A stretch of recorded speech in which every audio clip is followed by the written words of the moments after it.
কোনো social site অথবা একটা ব্যবসা প্রতিষ্ঠান খুললে তাহলে সেখানে আমাদের কিন্তু দরকার হয় লোগো। আর এই একটা লোগো তৈরি করার জন্য যদি আমরা একটা গ্রাফিক্স ডিজাইনকে কাজ দেই তাহলে সেখানে কিন্তু আমাদের অনেক টাকা ব্যয় হয়। এখন কিন্তু আমরা চাইলে মাত্র 1 মিনিটে আমাদের কোম্পানির জন্য অথবা কোনো সোশ্যাল সাইটের জন্য উপস্থিতভাবে একটা লোগো তৈরি করতে পারি। তো উপস্থিতভাবে লোগো তৈরি করার জন্য আমরা সরাসরি চলে যাব ক্রোম ব্রাউজারে। তো ক্রোম ব্রাউজারে গিয়ে এখানে সার্চ অপশনে সার্চ দেবো ক্যানভা লিখে। তো বানানটা আপনারা ভালোভাবে দেখে নিন। তো সার্চ দেওয়ার পর এখানে যে ফার্স্টে যে লিঙ্কটা আসবে, যেমন দেখুন canva.com, এই লিঙ্কটার উপরে আমরা ক্লিক দেবো।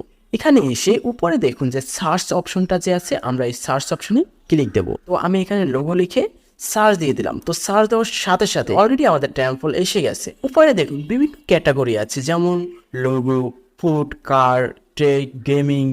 যে ক্যাটাগরির আপনার লোগো দরকার সেটা সিলেকশন করে দেবেন, সেই ক্যাটাগরির লোগো কিন্তু এসে যাবে। এছাড়াও হচ্ছে পাশে দেখুন স্টাইল অপশনটা আছে, এই স্টাইলের উপর ক্লিক দিলে কোন কোন কালারের ভিতর আমরা লোগোটা চাচ্ছি সেই কালার অনুযায়ী লোগো চলে আসবে। এছাড়াও উপরে যে সার্চ অপশনটা আছে, যদি আমরা সার্চ অপশনে যদি ট্রেক লিখে সার্চ দিই তাহলে কিন্তু ট্রেক রিলেটেড অনেক লোগো এসে যাবে। আপনারা যদি গেমিং ক্যাটাগরির লোগো চান তাহলে গেমিং লিখে সার্চ দেবেন, তাহলে গেমিং ক্যাটাগরির লোগো চলে আসবে। তো এখান থেকে আমি একটা লোগো এডিট করে আমি আমার চ্যানেলের নামে তৈরি করব। সেজন্য এখান থেকে আমি একটা লোগো বাছাই করবো, যে এই লোগোটা আছে এই লোগোটা আমি এডিট করব। তো এই লোগোটার উপরে ক্লিক দেবো, সাথে সাথে এখানে কিন্তু চলে আসছে। এখানে আমি নাম এডিট করে আমার চ্যানেলের নাম বসাবো। ফার্স্টে আমি নিচে যে নামটা আছে সেটার উপরে ক্লিক দেবো। ক্লিক দিয়ে নিচে যে এডিট অপশনটা আছে এই এডিট অপশনে ক্লিক দেবো।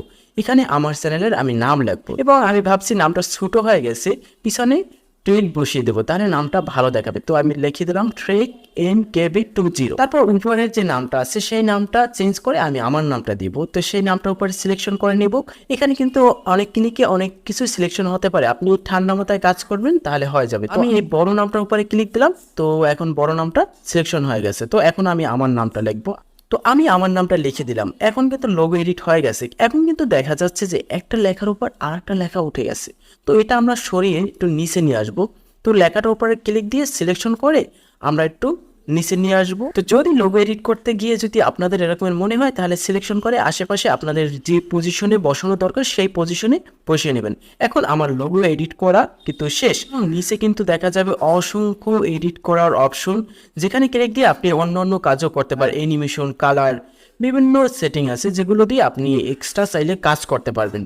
তো এখন আমার লোগো এডিট করা শেষ। এখন লোগোটা আমি সেভ করব। তো সেভ করার জন্য উপরে যে সেভ বাটনটা আছে এটার উপরে ক্লিক দেবো। এখানে যে দেখুন পিএনজির উপরে ক্লিক দিয়ে আমরা এটাকে জেপিজি অথবা অন্য অন্য যে বিভিন্ন ফাইল আছে এই ফাইলে কিন্তু আমরা চাইলে সেভ করতে পারি। জেপিজি ফাইলে আমি সেভ করবো। তো জেপিজি সিলেকশন করে দেবো। তারপর যে নিচে ডাউনলোড অপশন আছে এটার উপরে ক্লিক দেবো।